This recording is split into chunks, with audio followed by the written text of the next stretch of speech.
Muy buenas, bienvenidos al banquillo. Gracias por seguir con nosotros en estas entregas que tenemos durante la pandemia, que nos ha permitido abordar a diferentes ciudadanos de Honduras y el mundo para conocer con detalles sus puntos de vista y sus recomendaciones de lo que acontece en nuestro país y en el resto de los países.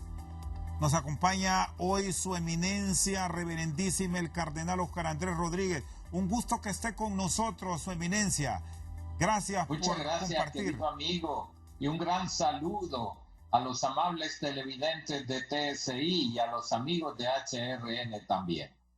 Bueno, ¿cómo han sido estos días? ¿Cómo está la actividad que mantiene la Iglesia Católica a través de un sistema que poco a poco nos vamos adaptando? La transmisión de los mensajes y el contacto con la ciudadanía a través de las redes sociales.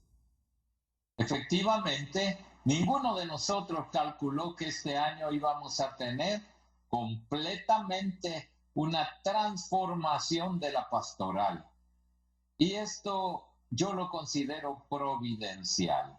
Es cierto, ha sido muy duro que los templos estén cerrados, que los fieles no puedan acudir, y sin embargo ha sido providencial. Por ejemplo, que a través de las redes, a través de los medios de comunicación, hemos podido llegar a tantísimas familias que a lo mejor antes no se podía.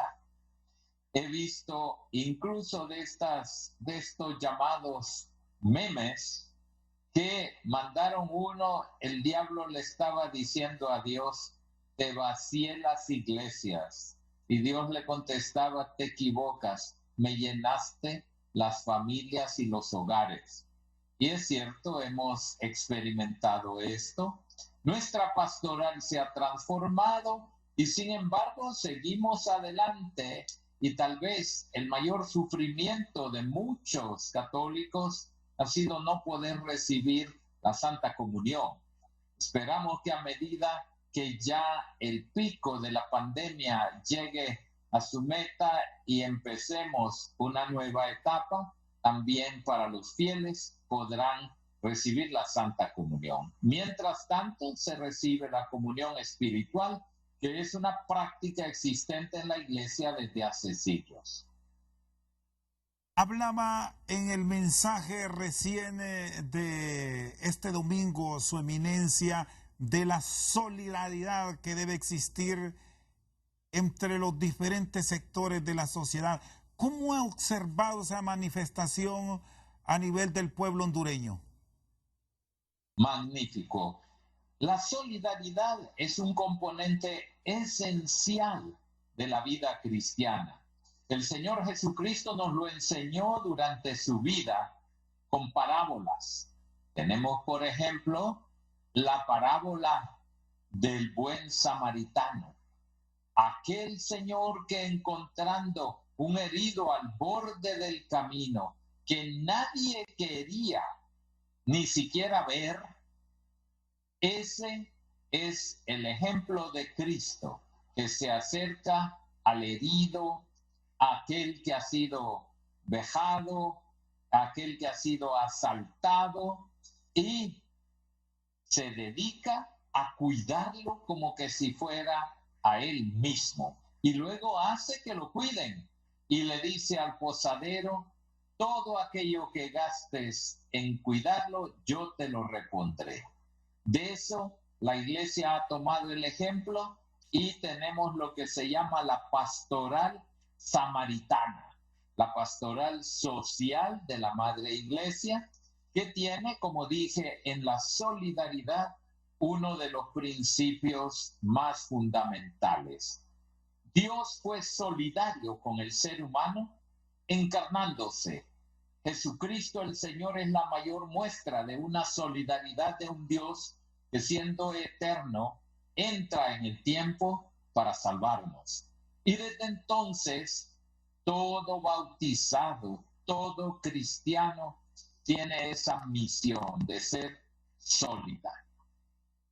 ¿Y cómo encontrar ese término en una aplicación global efectiva? Le consulto esto porque se han hecho llamados, incluso usted lo hacía en una de sus homilías, para no discriminar a ese trabajador de la salud que esté en primera línea, pero resulta que cuando llega, en algunos casos, a donde ha residido, no se le recibe como antes.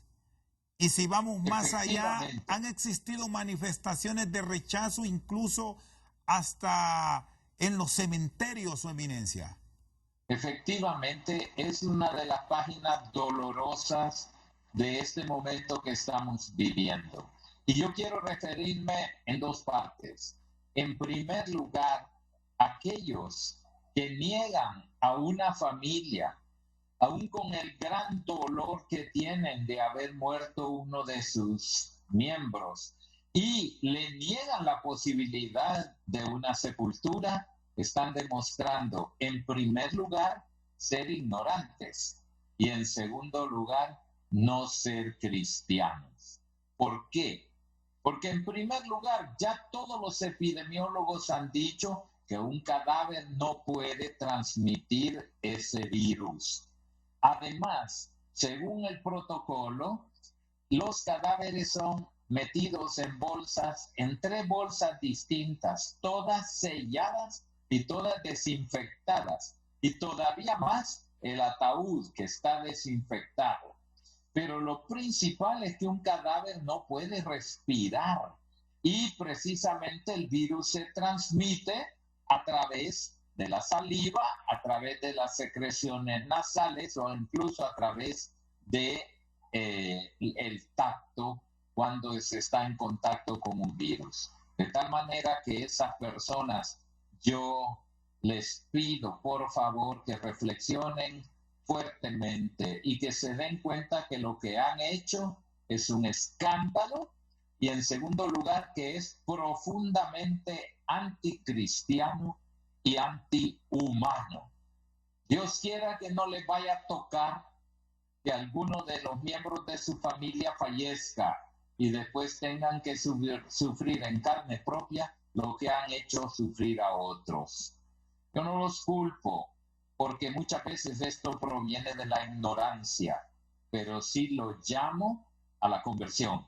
Eso no es digno de ningún humano, mucho menos no es digno de un cristiano, y tienen que convertirse, porque llegarán ellos también al fin de su vida. Y como nos dice la palabra de Dios, tendrán que darle cuenta al juez supremo.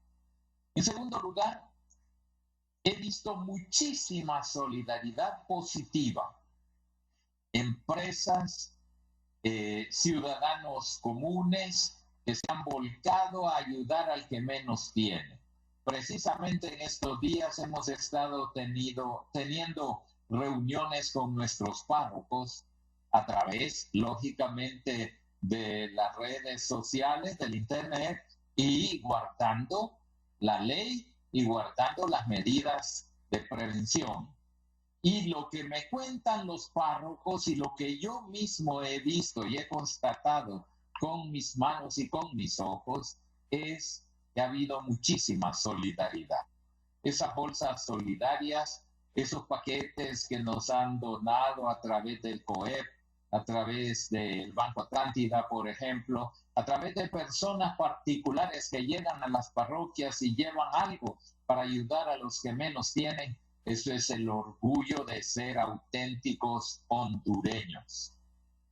Hay muchísimo de esto. Luego el voluntariado, que es muy grande, tantos jóvenes que están dedicados, por ejemplo, a fabricar mascarillas con los insumos que pueden conseguir.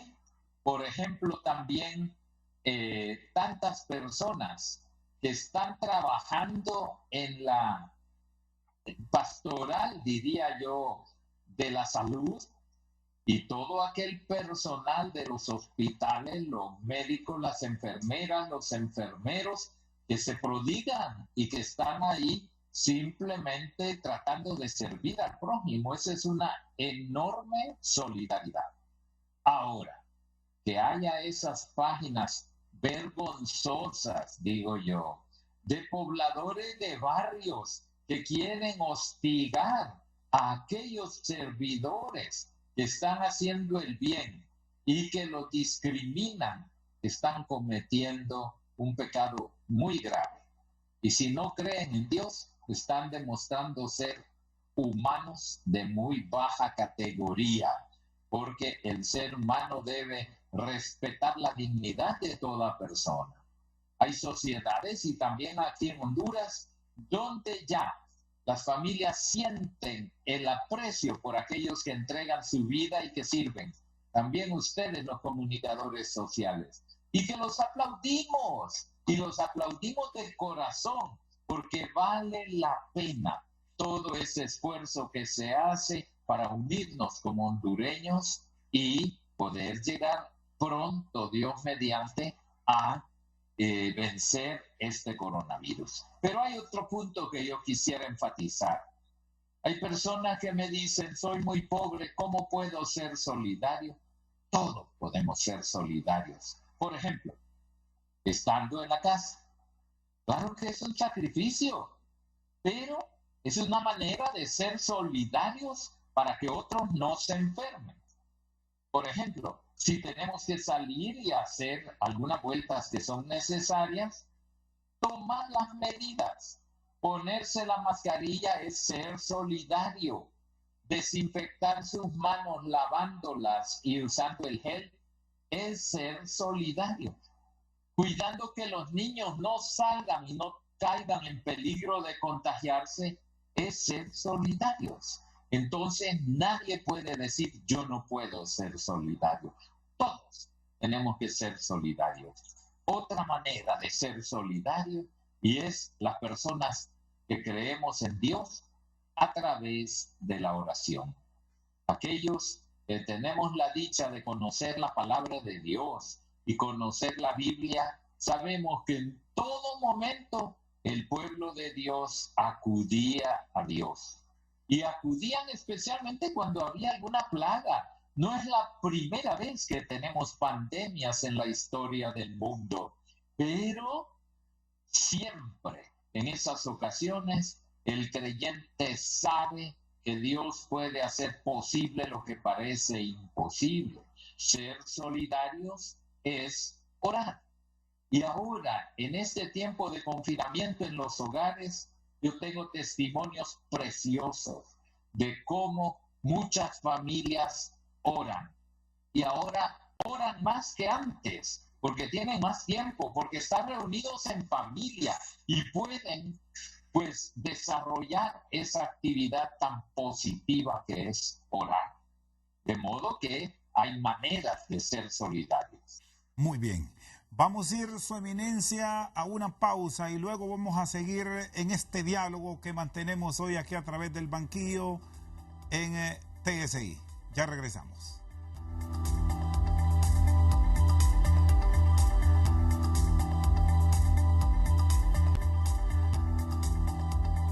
Seguimos al banquillo con la participación de Su Eminencia Reverendísima el Cardenal Óscar Andrés Rodríguez en estos tiempos de crisis. De la solidaridad pasamos, Su Eminencia, a la justicia.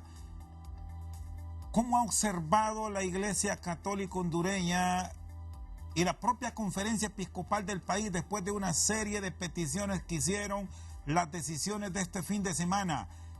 El Código Penal amplió su vacación. ¿Qué hacer para tener una ley penal adaptada a nuestro país y que la sociedad también se sienta segura de que se hará justicia al momento de hablar de estos códigos? Cómo no, gracias por preguntarme esto. Precisamente el Salmo responsorial del domingo pasado, el Salmo 32, nos decía: Dios ama la justicia y el derecho. Todas sus acciones son leales. Y yo quiero detenerme ahí. No es ayer ni antier, sino hace meses que la Conferencia Episcopal ha cuestionado ese código penal, precisamente porque tiene algunas ambigüedades y esas ambigüedades deben ser corregidas. Las leyes están llamadas a ser promotoras de la justicia y no promotoras de la impunidad. Y lo que algunos expertos han opinado, y por lo cual es que lo hemos cuestionado este código, es que puede favorecer la impunidad de algunas personas que han fomentado y practicado la corrupción, especialmente en lo referente a los bienes del Estado. También corrupción en el ámbito privado, con todo ese tipo de negocios sucios que ya se conocen y que no vamos a mencionar aquí. Pero menos mal que se tomó esa decisión de la vacatio legis, prolongarla por 45 días. Ahora bien, el término latino vacatio legis quiere decir que la ley se queda vacante por un tiempo. Pero las vacaciones no son para el ocio y por consiguiente la vacatio legis no puede ser una vacatio de ocio. Adoptium fovendum, no, sino al contrario. Ahora es el momento en que los señores diputados deben escuchar todas las sugerencias para mejorarlo o para cambiar lo que se necesite cambiar. Pero no podemos seguir así. Que se aprueben leyes precisamente en tiempos de dificultad cuando mucha gente no está consciente. Y entonces mi exhortación, esta mañana escuchaba a la diputada Doris Gutiérrez que decía que es el tiempo en que a todos aquellos que tienen objeciones las presenten y las puedan presentar para que esta vacatio legis sea para mejorar la ley y no para un silencio de pasividad y seguir después con lo mismo. ¿Qué puntos son claves revisar, su eminencia, que desde la óptica de la Iglesia Católica deberían ser objeto de discusión, de escuchar a las partes en aras de mejorar la legislación?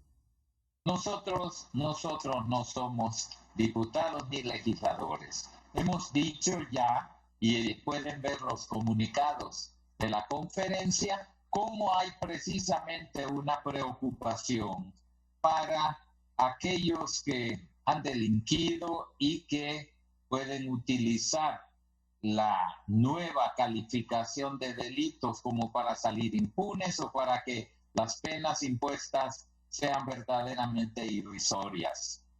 Por ejemplo, una persona que ha defraudado al Estado apropiándose de fondos y se dice, pues no, que devuelvan lo robado y pues si acaso que descuenten una pequeña pena.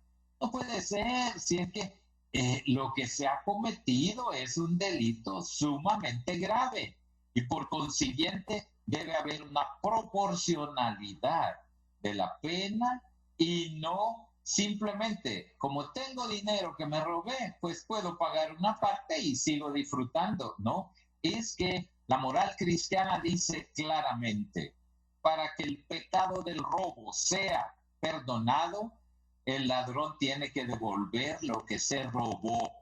No dice una parte de lo robado, debe devolver lo que se robó. Fíjese que esto no es que andamos con paños tibios, ni que andamos tampoco con guantes de seda. El ladrón devuelva lo que se robó en la cantidad que se robó o en lo que se robó.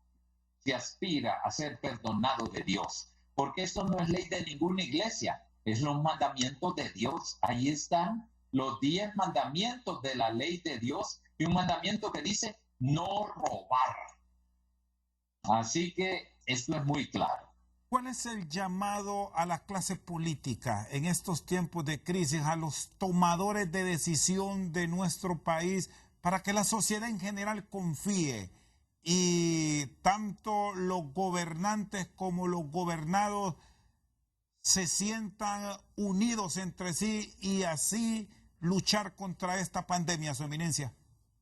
Muy bien, pues la doctrina social de la Iglesia tiene un principio que es el principio básico. Es la dignidad de cada ser humano y luego el bien común. Esos principios son básicos para cualquier persona, sea persona creyente o no creyente, acepte al Señor Jesucristo o no lo acepte, por humanidad. Estamos llamados a reconocer que cada persona humana tiene su dignidad y esta dignidad le viene de ser criatura de Dios.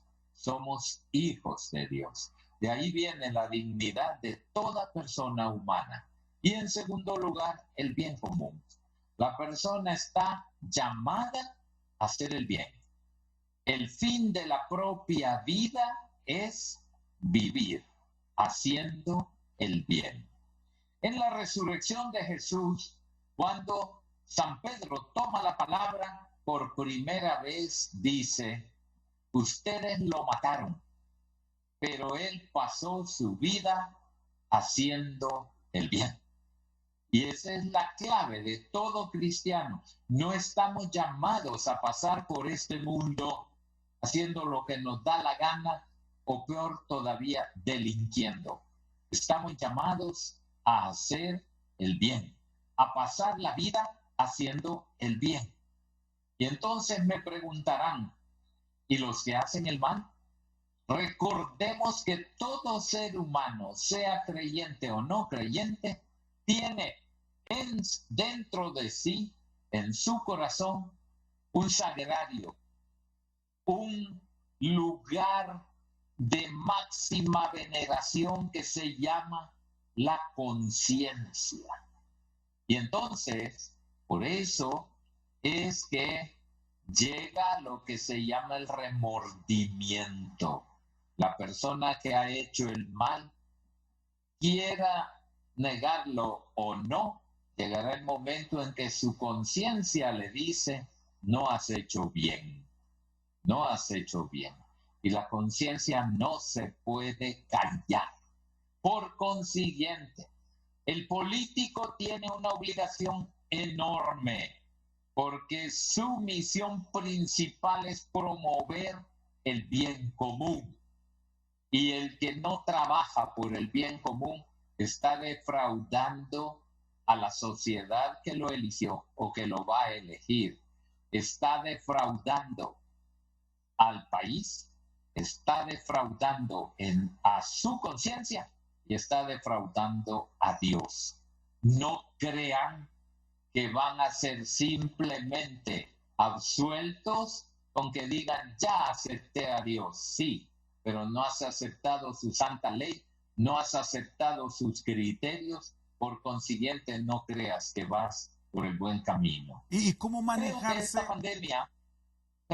Creo que esta pandemia es una ocasión extraordinaria para la conversión, para que estando confinados en el hogar, con más tiempo para reflexionar y para orar, cada uno pueda decir, bueno, ¿hacia dónde estoy llevando mi vida?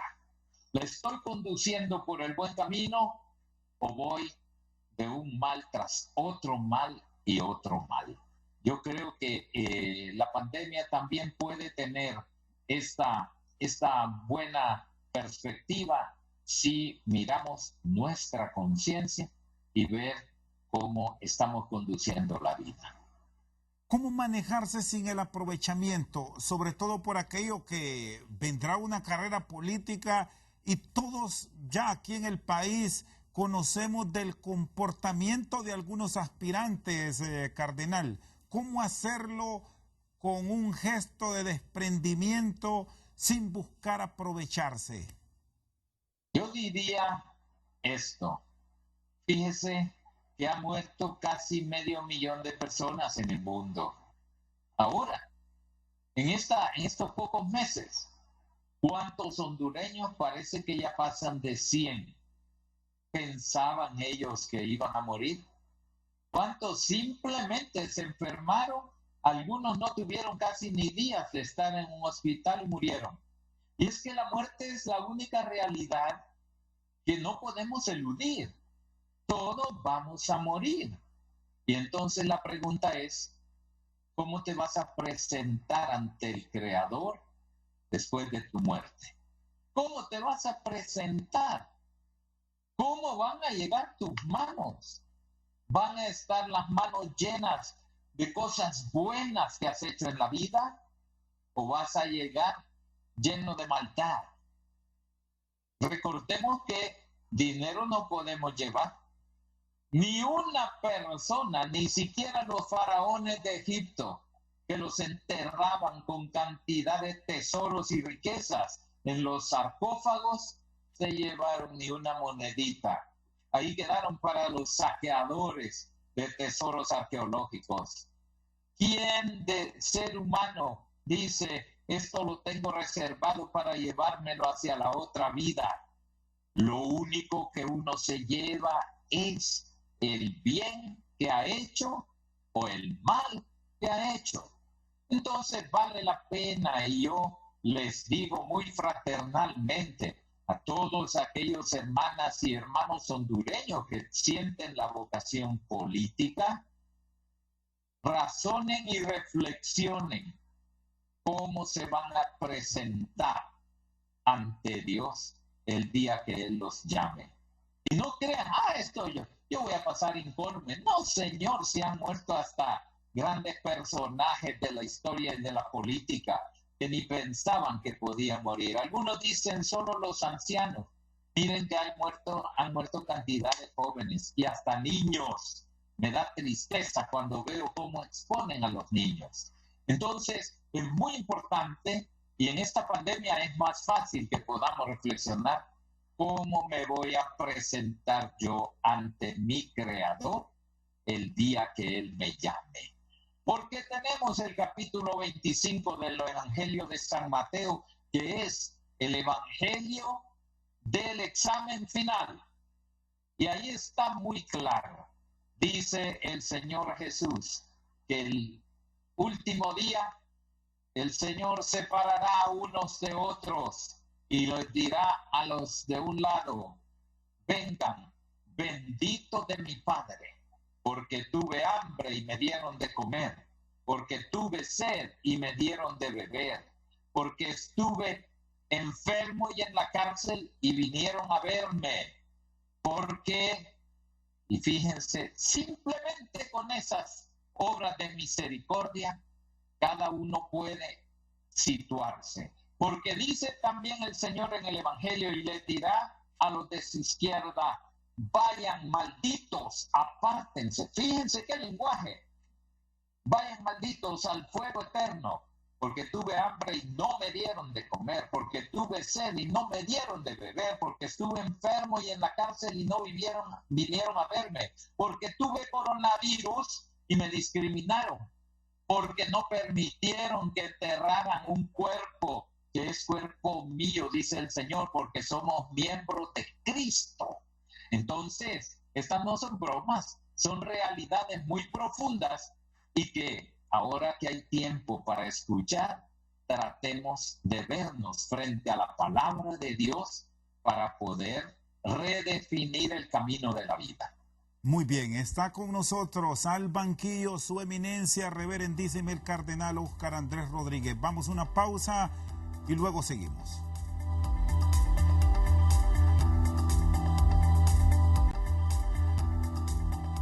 Seguimos al banquillo con el cardenal Óscar Andrés Rodríguez. ¿Cómo ha observado el manejo de los recursos durante esta emergencia? ¿Qué registros tiene de la transparencia con la que se ha actuado, su eminencia? Bueno, en realidad, pues, no tengo demasiada información porque, como sabe, tenemos que cumplir las leyes y estamos en confinamiento.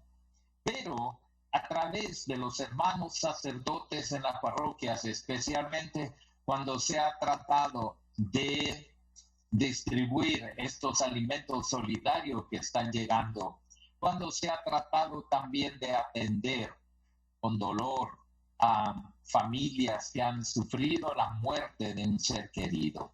Fíjense que yo no uso la terminología pérdida de un ser querido, porque no los perdemos. Ayer nos decía el Señor en el Evangelio, me voy a prepararles un lugar. Y cuando se los haya preparado, yo voy a venir y los llevaré conmigo, porque yo quiero que donde yo esté, estén también ustedes. Ese es el Evangelio, esa es la palabra de Dios. Esas son las promesas del Señor Jesucristo, que no son inventos de ningún papa, ni de ningún cardenal, ni de ningún obispo. Es la palabra de Dios. Y por consiguiente, pues, veo que ha habido muchas cosas, pero tristemente también los medios han publicitado la falta de transparencia, sobre todo en algunas compras del principio de la pandemia. Yo creo que vale la pena que todo esto se haga con total transparencia. Y si hay fondos que no se han utilizado bien, porque a veces siempre queda una sospecha. ¿Por qué no ser transparente? Si nosotros recibimos una donación, ahí están las facturas, ahí están todos los medios para probar cómo se ha utilizado bien todo. Ahora bien, si eso no se ha hecho correctamente, ¿qué cargo de conciencia tan grande tendrán las personas que no están actuando bien? Pero en general hemos visto que hay una generosidad enorme, y yo aquí quiero alabar muchísimo a médicos, a enfermeras, a personal de salud, que hay que ver. Nadie está trabajando 8 horas, todos trabajan mucho más. Y todos aquellos que están ayudando para que se utilicen bien los recursos. También las auditorías sociales, también las veedurías, son instrumentos para que también las instituciones del Estado pues cumplan su misión. ¿Cómo se ha involucrado la Iglesia Católica en los entes donde tiene su representación para volver más creíbles los mismos?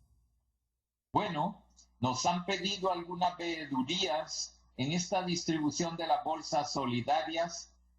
Los párrocos del área correspondiente han prestado este servicio. También nos han pedido otro tipo de representación, no simplemente de sacerdotes, porque la Iglesia Católica no somos los sacerdotes, sino es cada bautizado. Por consiguiente, también laicas y laicos están colaborando desde su fe, y por lo menos los informes que yo tengo están tratando de cumplir bien ese encargo. Con el manejo de las compras, ¿qué visión tiene cuando se habló de ser más transparentes en el tema de los hospitales, compra de mascarillas, estos equipos de bioseguridad que hoy están reclamando todos los que están en primera línea? Aquí están médicos, enfermeras, biotécnicos, policías, militares, su eminencia. Al principio hubo muchas quejas y hubo incluso muchas sospechas. Posteriormente, yo veo que esto va mejorando. Naturalmente, desde el pecado original, siempre el ser humano queda inclinado a hacer el mal.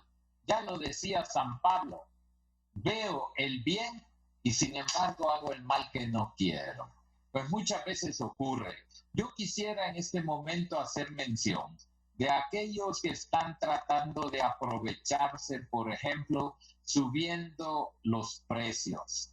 Ya lo hemos escuchado y hemos escuchado bastantes quejas, por ejemplo, de pulperías donde se aprovechan para especular con la pobreza, y entonces es lógico que las personas tengan que ganar algo, pero esa ganancia no puede ser extremadamente grande aprovechando de la necesidad del pueblo.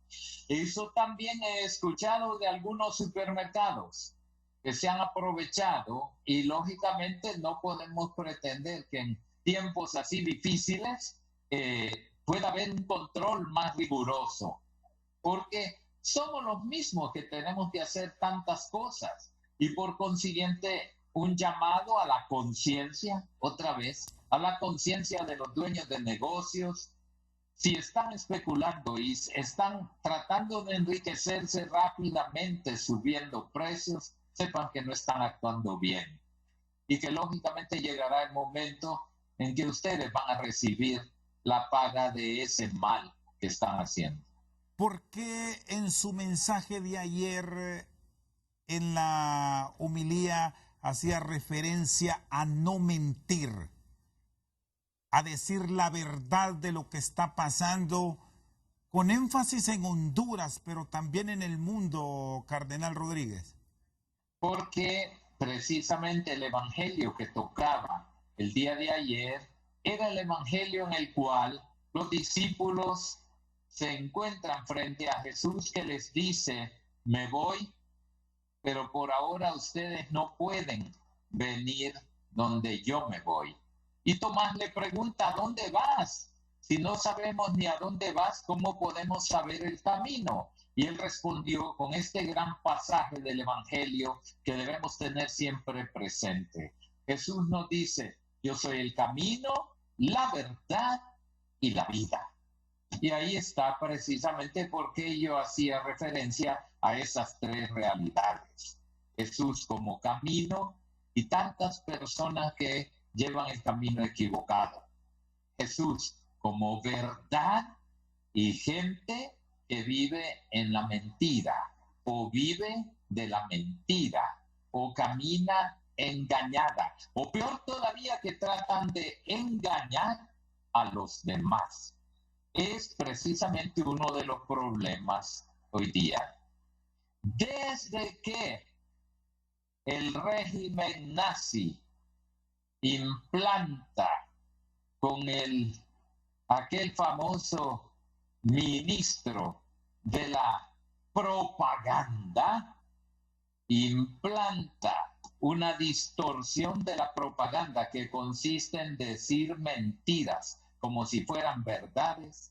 Lamentablemente, el mundo ha cambiado poco. Y muchas veces, cuando se hace mucha propaganda a ciertas cosas, que es lo mejor que hay en el mercado, es porque es peor.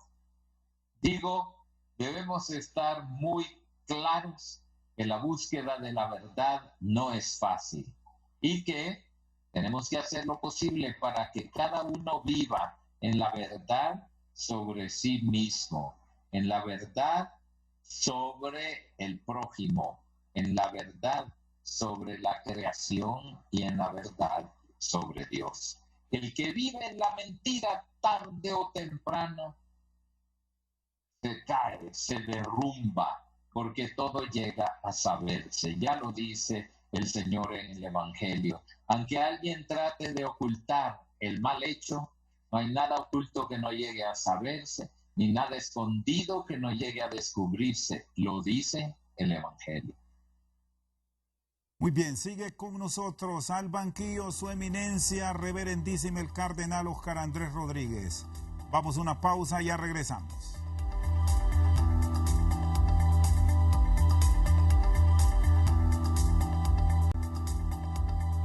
Seguimos al banquillo con su eminencia, reverendísimo el cardenal Óscar Andrés Rodríguez. Fue uno de los abanderados, recordamos, en el proceso de condonación de la deuda externa de los países pobres altamente endeudados. Ahí estaba Honduras.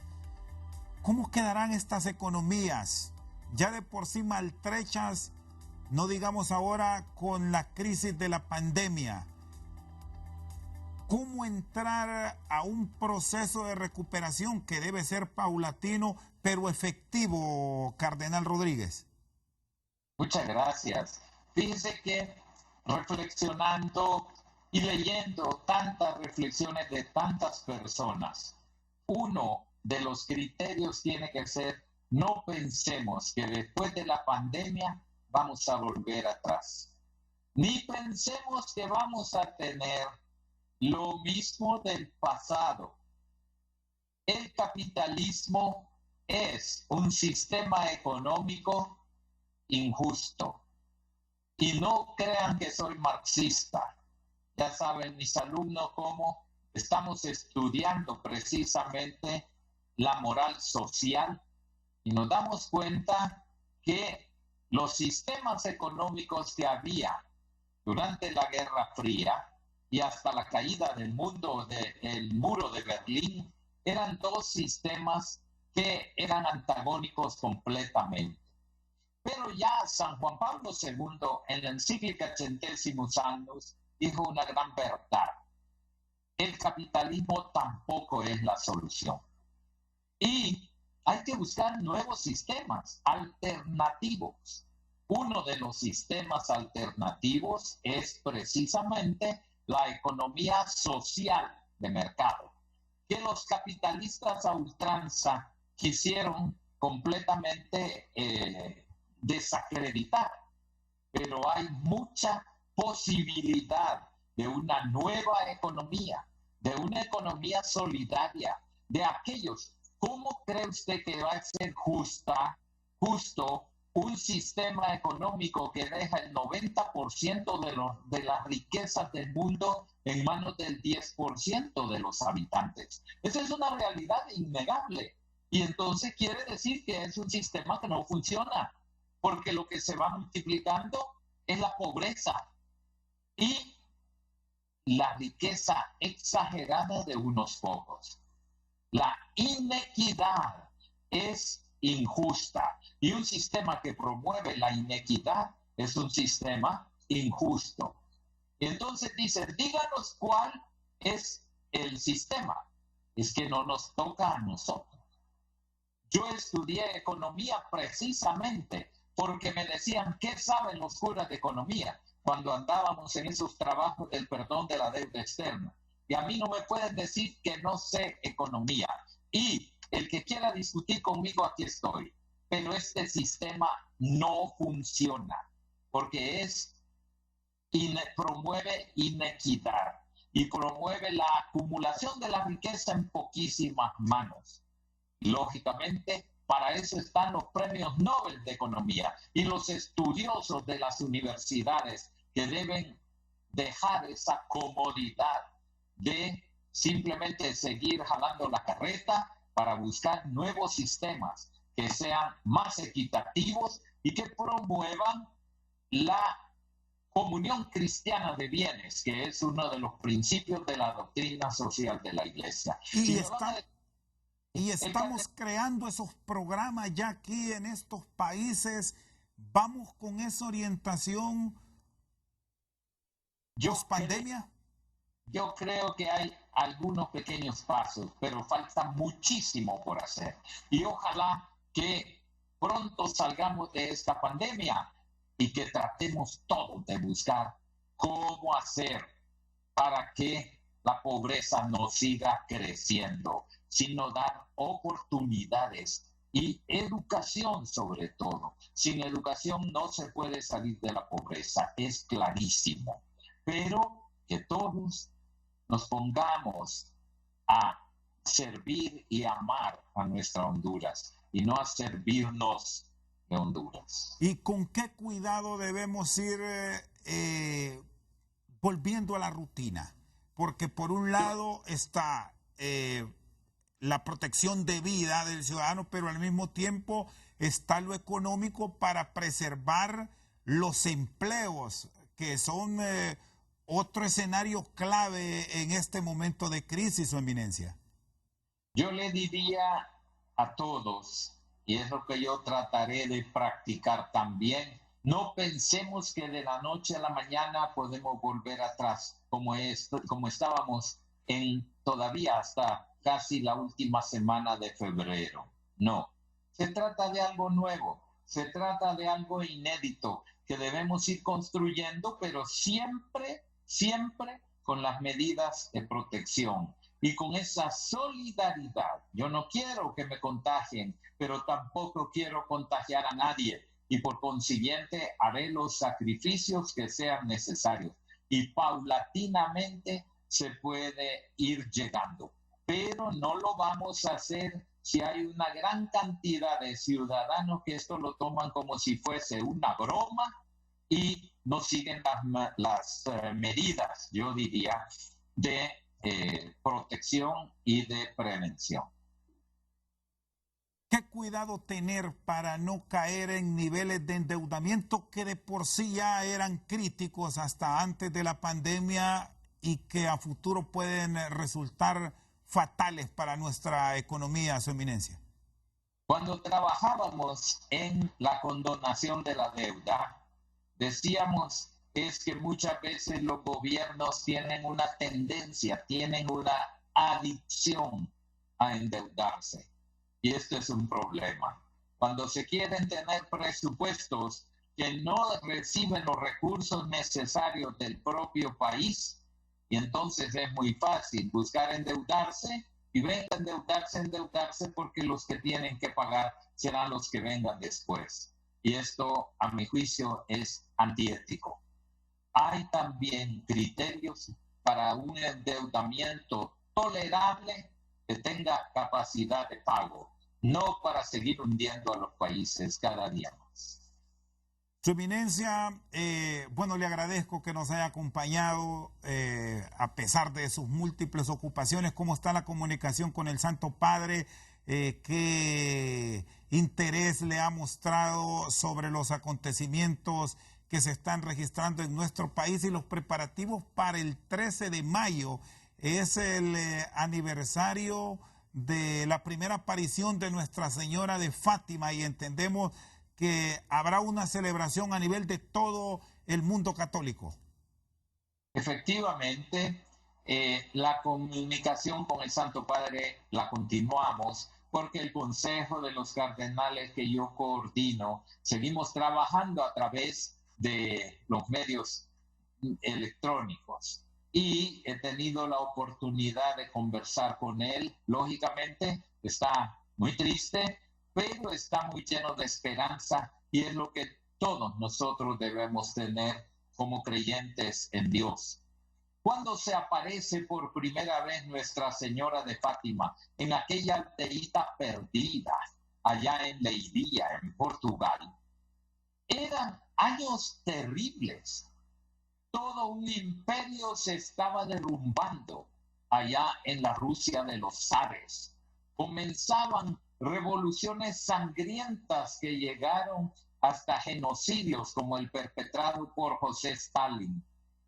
Dos guerras mundiales espantosas que parecían también el fin del mundo, sobre todo cuando fueron lanzadas las dos bombas atómicas. Y luego esa carrera completamente irracional, una carrera armamentista que llega hasta nuestros días. Pero aquella señora que aparece a tres pastorcitos ignorantes, pequeñitos, paupérrimos, les da una promesa. Oren, porque este mundo puede cambiar. Y ahí, esa consagración del mundo a Nuestra Señora de Fátima ha producido cosas que parecían imposibles en el pasado.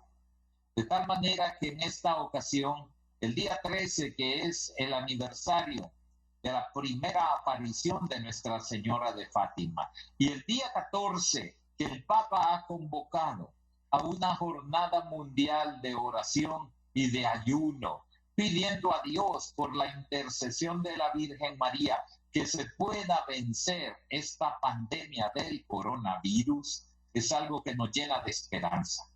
Estamos verdaderamente siendo testigos de que Dios hace milagros. Bueno, si lo pedimos con fe, porque en el Evangelio aparece muy claro, cuando el Señor Jesús hace un milagro, es en respuesta a la fe de las personas. Unámonos todos, queridos hermanos hondureños. Sabemos que Dios guía la historia y la guía para el bien. No perdamos la esperanza. Vamos a salir adelante y esta pandemia se va a vencer, pero tenemos que unirnos en el amor, en la solidaridad y en la oración. Y yo les deseo a todos que nadie se quede indiferente y que todos nos unamos para vencer juntos este mal.